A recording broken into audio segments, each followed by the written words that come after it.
देखिए question number first exercise 5.1 का ये इंपॉर्टेंट है, कुछ चीजें इसमें और आगे जो क्वेश्चन मिलेंगे वो भी अच्छे इंपॉर्टेंट होंगे। Which of the following statement are the true, आपको ट्रू और क्या है फॉल्स पता करना है, उसका कारण बताना है। तो इसने बता दिया only one line can pass through a single point. ये कहता है कि इस सिंगल पॉइंट से मतलब सिंगल पॉइंट से एक लाइन ओनली वन लाइन क्या पास होती है, तो ऐसा नहीं है।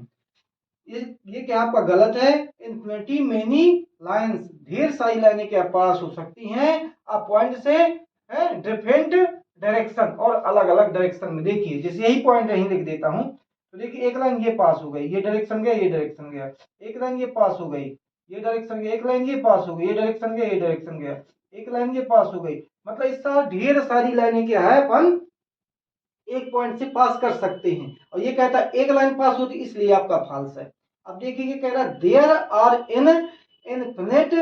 Infinite numbers of line which pass through two disconnect point. मतलब ये कह रहा है कि यदि दो पॉइंट हैं दूर दूर हैं, उसमें से कितनी लाइन खींच सकते हैं, अनंत लाइनें खींच सकते हैं। तो क्या जैसे हम मान लें ये दो लाइनें हैं, इस दो पॉइंटों से कितनी लाइन खींच सकते, ओनली वन। यहां से ओनली वन लाइन ही पास होगी, दूसरी लाइन पास नहीं होगी। इसलिए कह रहा है, हमने लिख दिया है फॉल्स है ये जो स्टेटमेंट है। क्यों फॉल्स है, क्योंकि through two disconnect point only one line can pass, केवल एक लाइन ही यहां से खींची जा सकती है। थर्ड क्वेश्चन है आपका are terminator lines can be produce infinitely. मतलब बहुत मतलब दूर दूर तक खींची जा सकती है। जैसे मान लो एक लाइन है यहां से एक लाइन ये गई है, अब इसको हम अनंत तक बढ़ाते चले जाएं, तो ये क्या सही है, ट्रू। आर टर्मिनेटेड लाइंस या line segment can be produce मतलब बढ़ाते हैं इन्फिनिटली, मतलब काफी दूर तक दोनों साइड, इसलिए आपका ये क्या है, ट्रू है। जो क्वेश्चन कहता है वही आपका आंसर है। इसको क्या है, आपको ये लाइन कहलाती है और ये क्या है आपकी लाइन सेगमेंट कहलाती है। इसको जो जितनी दूर तक चले जाए, यदि ये प्रोड्यूस करना है बढ़ाना है तो बहुत दूर तक बढ़ाई जा सकती है। अब देखिए क्वेश्चन नंबर कौन सा है, question number 4। If two circles are equal then their radius are equal. अगर जो आपके कहता है एक सर्किल है, ये सर्किल है और इनकी रेडियस जो यहां से यहां तक की दूरी होती है, ये सर्किल है और यहां से रेडियस होती है, दूरी इक्वल है, तो क्या ये इक्वल है, तो एरिया इक्वल होंगे, एरिया इक्वल होंगे कि नहीं होंगे। If two circles are equal then their radius are equal. यदि दो सर्किल इक्वल हैं तो उनकी रेडियस इक्वल होंगी, बिल्कुल होंगी। ट्रू है ये, क्योंकि two circles are equal area will be same radius. उसकी यदि एरिया इक्वल है तो उसकी रेडियस सेम होगी है। उसका फार्मूला हो जाता है पाई आर स्क्वायर। ये पाई आर स्क्वायर चाहे छोटा सर्किल हो चाहे बड़ा सर्किल हो, आपका फार्मूला ही रहेगा। अब देखिए फोर्थ क्वेश्चन है, फिफ्थ क्वेश्चन है, ये कह रहा है in the figures A B equal है पी क्यू के और पी क्यू इक्वल है एक्स वाई के, पी क्यू इक्वल एक्स। जब यार ये इसके इक्वल है और ये इसके इक्वल है, तो ये दोनों क्या होंगे, तो ये वाली ये इसके इक्वल होगी है, ये इसके इक्वल होगी क्या, तो A B X Y equal है या नहीं है, करें बिल्कुल होगी। तो हमने लिख दिया true from the axiom that if two things are separately equal to a third things, में थर्ड थिंग्स मतलब कोई भी चीज है, they are equal to each other, एक दूसरे के इक्वल होंगी। जैसे मान लो 5 रुपए का आता है ए बी वाली लाइन और ये भी 5 रुपए की आती है, तो ये भी 5 रुपए की आएगी। तो चाहे ये वाई ले लो चाहे ले लो, इक्वल कहलाएंगी, चाहे ये ले लो चाहे ले लो, सभी इक्वल कहलाएंगे। यदि ये 5 की है और ये 5 की है तो इक्वल हो गई, और यदि ये 5 की है और ये 5 की, इक्वल हो गई। तो ये और ये भी तो इक्वल है, ये भी तो दोनों 5 रुपए की हैं। इस प्रकार अपन इसको देख सकते हैं। एजी में ना मान लो ये 5 किलो की है और ये 5 किलो की है, अर्थात ये 5 किलो की है, ये 5, ये भी 5 किलो की होगी, दोनों इक्वल होगी। इस प्रकार आप इसको समझ सकते हैं। देखिए क्वेश्चन नंबर क्या है, 5 एक्सरसाइज 5.1 का। आपको ये 2023 और 24 का अपडेटेड है। अब देखिए अब हम इसको बताते हैं। Give a definition For each of the following terms are there and other terms that is need to be definite first. What are they and how might you define them? आपको क्या करना है, इनका आपका डिफाइन लिखना है, इनकी परिभाषा लिखना है, इसकी परिभाषा क्या होती है। तो हमने देखो किन किन की परिभाषा लिखना है। पहला देखा पैरेलल लाइन। तो जो पैरेलल लाइन होती है देखिए, वो एक दूसरे को कहीं भी काटती नहीं है, कहीं पर डिवाइड नहीं करती एक दूसरे को, उसे अपन पैरेलल लाइन कह सकते हैं। जैसे रेलवे की पटरी हो गई, एक दूसरे को कभी नहीं काटती हैं। जो एड्ज होती हैं दीवालों की, जो कोने होते हैं लाइनें जाती है, वो किसी को कभी नहीं काटती हैं। देखिए parallel lines are lines that do not have any point in common. Parallel lines are lines that do not have any point in common. कोई भी कॉमन नहीं हो सकती है, इसमें कोई भी कॉमन नहीं हो सकती है। That is they never cross, एक दूसरे को कभी क्रॉस नहीं कर सकती, काट नहीं सकती हैं अदर एक दूसरे को। And distance between them also remain the same, और उनके जो बीच की दूरी होती है, उनकी डिस्टेंस होती है। जैसे मतलब एक लाइन ये है, ठीक है, और एक लाइन ये है, तो ये मतलब कोई कॉमन पॉइंट नहीं है इनका, और ये अनंत तक चली जाती हैं, इनकी कोई सीमा नहीं होती कहां तक जा सकती। लेकिन जैसे जाएंगे, इनके बीच की जो डिस्टेंस होता है मतलब समान रहता है, ये कभी भी काट नहीं सकती, एक दूसरे क्रॉस नहीं कर सकती हैं, उसे अपन पैरेलल लाइन कहेंगे। यही हमने डेफिनेशन में लिख दिया है। अब आपका दूसरा क्वेश्चन है, आपको दूसरी डेफिनेशन है लाइन सेगमेंट। तो लाइन सेगमेंट क्या कहलाती है? देखिए जो लाइन होती है, लाइन तो हमने बताया यहां से लगा करके यहां तक भी अनंत तक जा सकती है, और इधर को अनंत तक जा सकती, कोई सीमा नहीं होती लाइन की। लेकिन लाइन का हिस्सा ही लाइन सेगमेंट कहलाता है। ये देखिए हमने बना दिया लाइन सेगमेंट। ये क्या लाइन सेगमेंट होती है?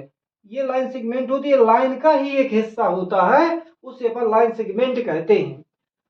A line segment is a part of line whose two end are end point। उसके दो एंड पॉइंट होते हैं, उसके दो पॉइंट होते हैं एंड पॉइंट, और मतलब उसकी ये हिस्सा क्या है, लाइन का ही होता है, उसके दो एंड पॉइंट होते हैं, उसे लाइन सेगमेंट कहते हैं।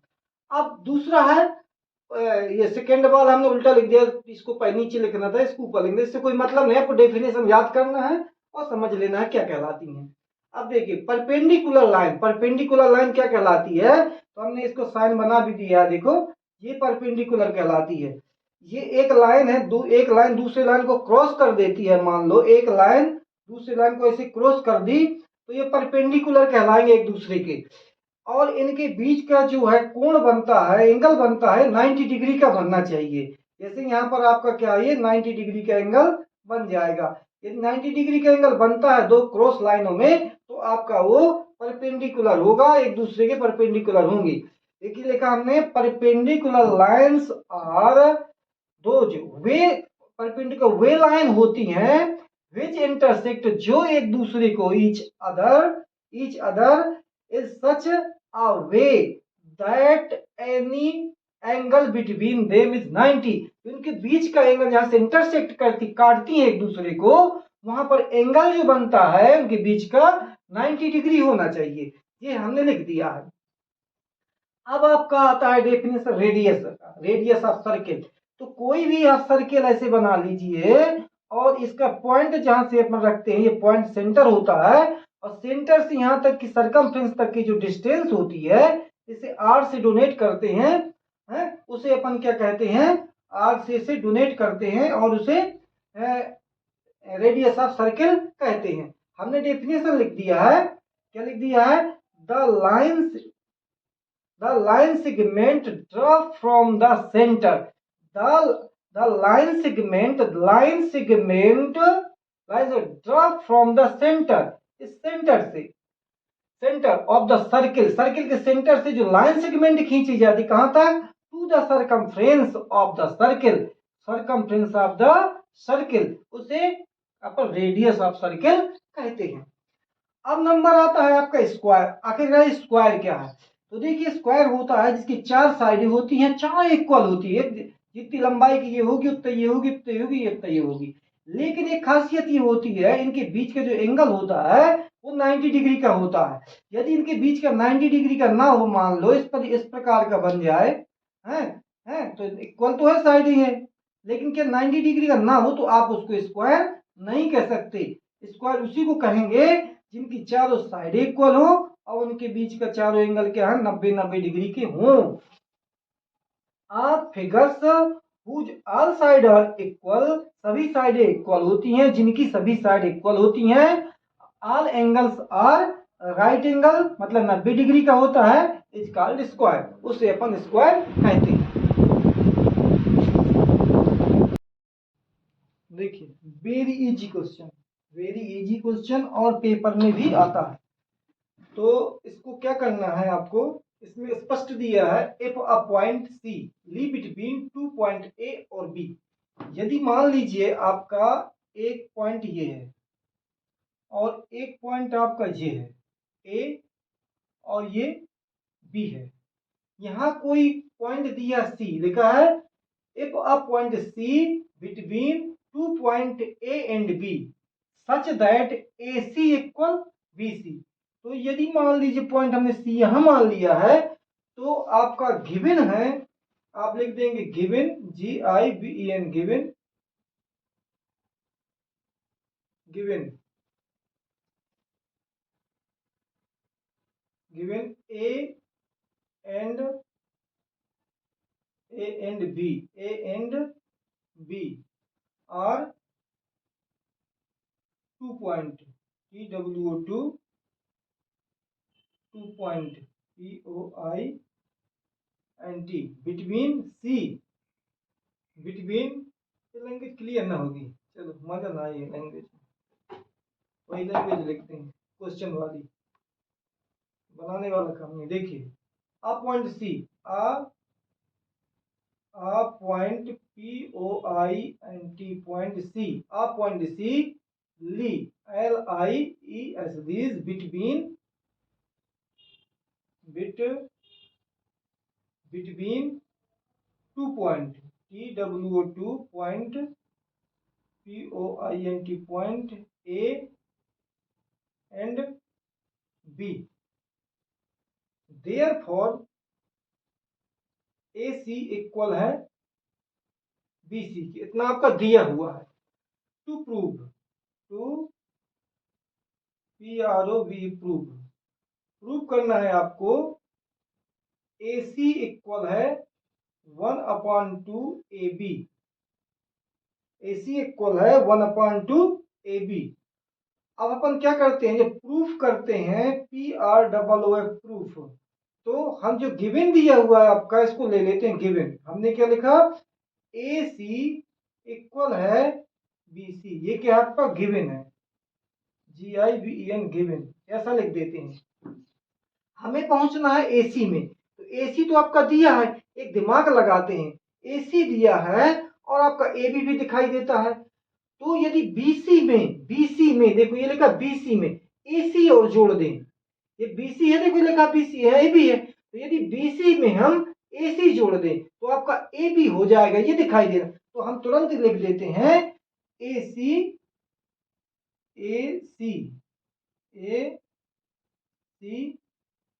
added to AC, added, ADDED, added to AC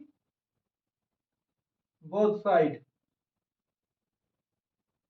दोनों तरफ आप क्या AC, इसको क्या है ऐड कर देंगे, AC plus AC equal BC plus AC। देखिए ये AC जैसा का तैसा है, इसमें आपने AC और प्लस कर दिया, ये देखो इक्वल जैसा का तैसा है, BC जैसा का तैसा है, AC इसमें और प्लस कर दिया, जैसे AC प्लस कर दिया, क्योंकि अपना ये तो दिया था, तो बोले यहां तक तो आपने क्वेश्चन से उतार लिया है यहां तक, ये गिवन जो दिया है AC है BC, यहां से लिया था अपने, देखो हमने गिवन लिख दिया। अब आपको एडिट करना है AC क्यों एडिट करना है, ये हमने बताया था कि हमको AB तभी प्राप्त होगा, AB तभी प्राप्त होगा डायग्राम में जब आप BC में AC को क्या प्लस कर देंगे।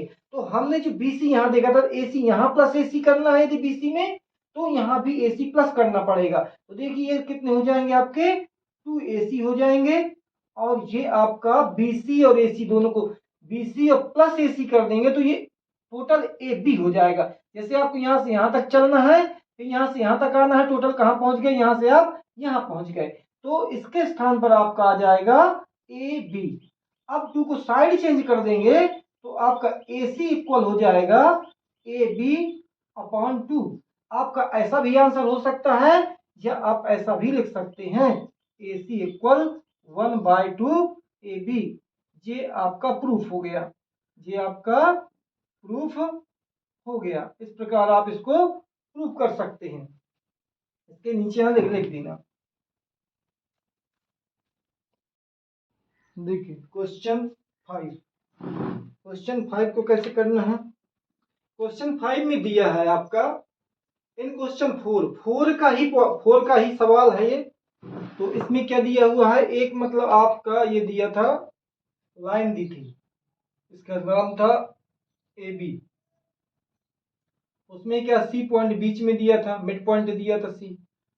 अब ये कह रहा है क्वेश्चन 4 के, the point C is called a midpoint of line segment AB का है। तो आपको प्रूफ करना है कि every line segment has one and only one mid point. प्रत्येक लाइन में एक ही क्या है, मिड पॉइंट होता है, दूसरा नहीं होता है। ये आपको प्रूफ करना है। तो देखिए given GIVEN given AB line C is midpoint of AB. Given C is a mid POINT point of AB, midpoint of AB। To proof करना है, therefore AB इक्वल हो जाएगा AC इक्वल हो जाएगा BC, AC CB। Equation first मान लो इसको, but क्या को मान लो, गिवन तो है, given to proof, to proof करना है only C is a midpoint, only C is a, proof करना है the proof that every line segment has one only one midpoint. Every proof करना C इज a only ONLY only one mid point of AB। ये आपको proof करना है कि वास्तव में ये C ही है मिड पॉइंट की नहीं है।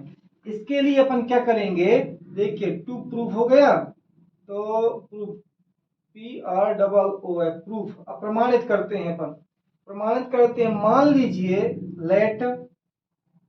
लेट D इज, यहां हमने मान लिया D is uh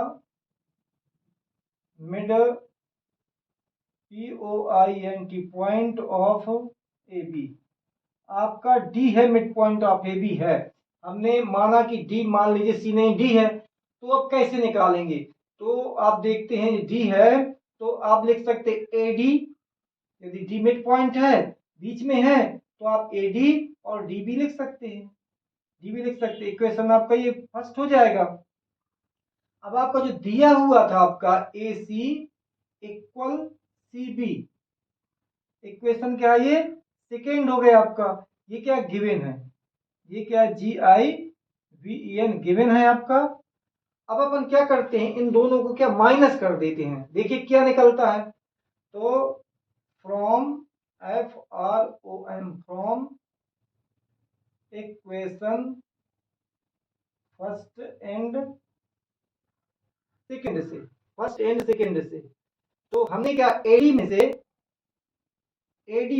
AC minus कर दिया इस तरफ का, और DB में से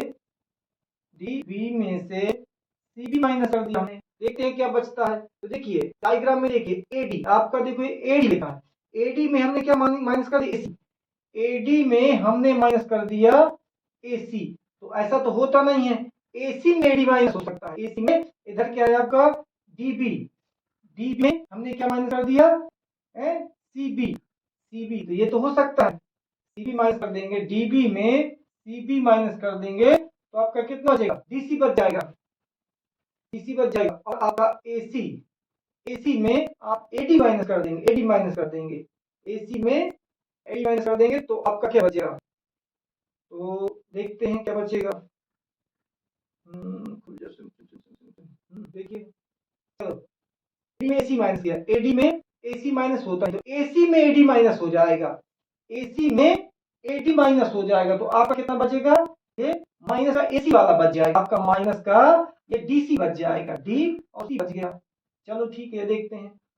अब आप कह देखते हैं इसमें AB में, इसमें BD में क्या माइनस कर दिया, BD में BD में BD, B और D में CB माइनस कर दिया, CB माइनस कर तो आपका फिर DC बच जाएगा, ये भी DC बच जाएगा, तो DC बच जाएगा तो अब DC बच गया, इनको दोनों को जोड़ दो कितना हो जाएगा, यदि मतलब हम इसको इस तरफ लाएंगे इसको उस तरफ ले जाएंगे क्या हो जाएगा, तो यदि उस तरफ आएगा ये तो आपका 0 बच जाएगा, तो यहाँ पर 0 बच जाएगा, इक्वल यहाँ पर हो जाएगा DC और ये प्लस DC, कितने हो जाएंगे 2DC, 2DC इक्वल कितना 0, तो DC इक्वल क्या हो जाएगा, DC इक्वल क्या है 0.2, तो क्या बचेगा आपका अंत, मतलब कोई आप भाषित कर सकते हैं, कॉन्सिडेंट हो जाएगा, इसका कोई मतलब नहीं निकलता, मतलब पता नहीं लगता मतलब ये आपका कॉन्सिडेंट हो जाएगा, इसलिए अपना स्पष्ट हो जाता है कि अब आपने देख सकते ये समझ में आ गया। देखिए हम फिर से एक बार बता दें हमने क्या किया, हमने एक क्वेश्चन लिखा था गिवन दिया था AC क्या है इक्वल CB है, AC इक्वल देखो हम एक डायग्राम और बना के समझा दें, ये क्या हमने लिखा था AB के बीच में क्या C है, तो AB AC इक्वल होगा CB, ये आपका क्या गिवन है क्वेश्चन दिया हुआ था, हमने प्रूव करना था C is only one midpoint of AB, केवल C ही ऐसा है जो आपका AB के मिड पॉइंट होगा, दूसरा नहीं हो सकता। उसके लिए हमने क्या किया, मान लेते हैं अपन लेट किया, हमने माना लेट, हमने लेट किया D is mid point of AB, D का जो मतलब AB के स्थान पर हमने क्या मान लिया, AB के स्थान पर D मान लिया, D मान लेंगे तो आपका AD इक्वल हो जाएगा DB के, AD इक्वल DB के हो जाएगा, तो इक्वेशन फर्स्ट मान लिया, फर्स्ट के आधार पर जो गिवन था हमने गिवन ले लिया, दोनों को माइनस कर लिया, इससे मतलब नहीं इसको इससे माइनस करते उससे इससे कोई मतलब नहीं, किसी से भी आप माइनस कर सकते हैं, तो हमने AD में से AC माइनस कर दिया और DB में से CB माइनस कर दिया। डायग्राम में देखा हमने तो AD दिया था, AD आपका छोटा है और AC बड़ा है, तो AD में से तो AC माइनस होगा नहीं, AD में से AC माइनस नहीं होगा, तो लेकिन AC में से ये AD इतना माइनस हो जाएगा, ये आपका माइनस इतना हो जाएगा AD में से, तो कितना बचेगा आपका ये बच जाएगा इतनी है CD बच जाएगी, लेकिन ये माइनस का बड़ा था इसलिए माइनस का साइन आ गया। अब इस तरफ देखते हैं, इस तरफ देखते हैं, इस तरफ ये लिखा DB, ये लिखा D और B मतलब DB में से हमने इसको माइनस किया CD को, यहाँ से तक कर दिया, मतलब आपने इतना कर दिया, तो कितना बच गया आपका ये DC बच गया, इतना DC बच गया, ठीक है DC बचा। अब अपन देखते हैं तो इसको चाहे इस तरफ ले जाओ चाहे इसको इस तरफ ले आओ, इससे कोई मतलब नहीं, हम इसको इस तरफ ले गए यहाँ 0 बचा, इन दोनों को प्लस कर दिया तो 2DC हो गया, और 2 को जो साइड चेंज करेंगे तो ये क्या हो जाएगा कॉन्स्टेंट, C और D क्या है आपका कॉन्सिडेंट है, कॉन्सिडेंट यहाँ पर लिख देंगे C एंड D, यहाँ लिख देता हूँ C and D, C and D coincident, CONCIDENT, coincident means होता अपरिभाषित, इसको परिभाषित नहीं किया जा सकता, हेंस HENC हेंस। अब आप क्वेश्चन जो लिखा है वो लिख सकते हैं, एवरी लाइन, एवरी जो क्वेश्चन में लिखा है उसी को उतार देंगे वही आंसर हो जाएगा, लिखा every line segment, every EVERY every LINE line segment, line segment has one and only one midpoint, mid point, मतलब केवल एक ही लाइन खींची जा सकती है, इस प्रकार इसकी क्या है हो जाता है।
देखिए ये आपका एक फिगर दिया हुआ है, इसमें फिगर 5.10, इसका नाम है figure 5.10।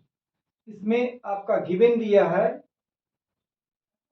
Solve, SOL solve, GI given, given है आपका AC equal BD, then prove to PROV prove, आपको प्रूव करना है